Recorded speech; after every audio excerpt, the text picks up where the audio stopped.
Welcome to Beyond the Click. I'm Jason and I'm joined by Andrew today, and we're going to talk about cookies.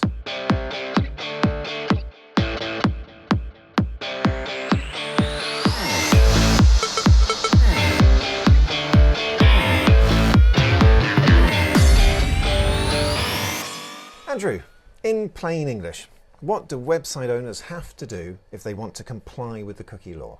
That's a very good question, Jason. The most important thing that any website owner must do is audit their website to identify whether or not it's got any cookies on there. If it has got cookies on there, then they've got to have a cookie consent widget on the website.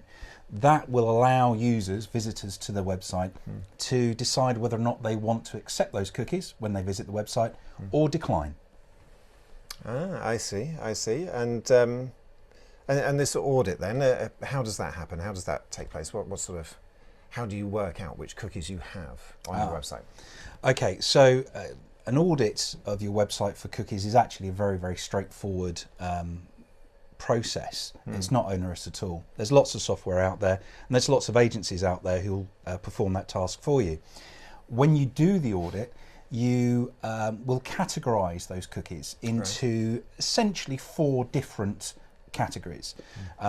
The most important one is going to be necessary cookies. Those necessary cookies are functional cookies, and those ones you would have as mandatory. So those ones you would have any user coming to the website have to accept those cookies, otherwise the website won't actually function.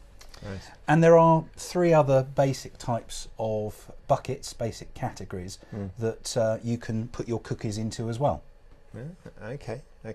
So if I am a website owner and I've had an audit and it's identified these cookies and I've allocated them into the right buckets, what do I have to do after that? Okay, so I've already mentioned the necessary cookies.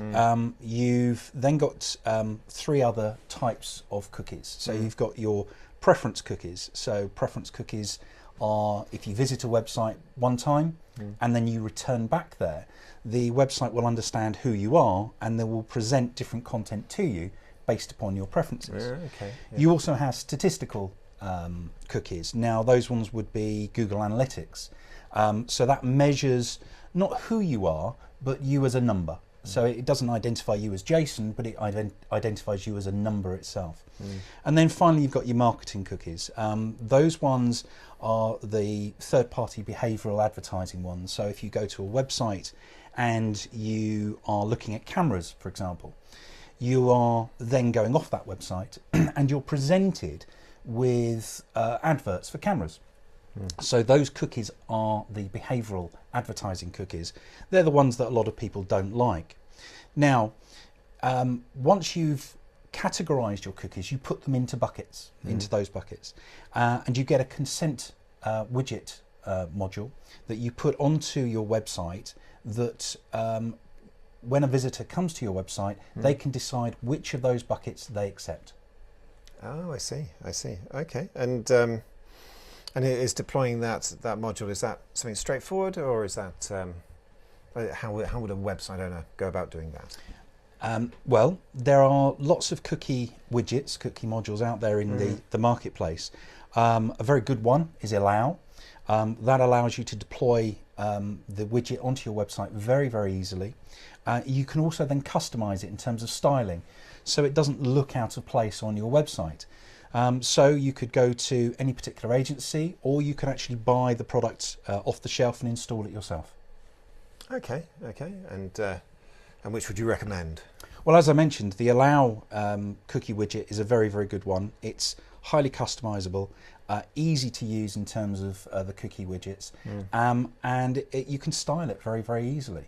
And then once you've got your cookie widget in place, you just need to keep an eye on updates to your website. If you add any additional tools that themselves would have a cookie, then it would be a good idea to re-audit your website and update those cookies on a regular basis.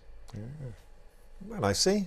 Well, thank you very much. That's very interesting. And yes, I hope that's explained how to comply with the cookie law.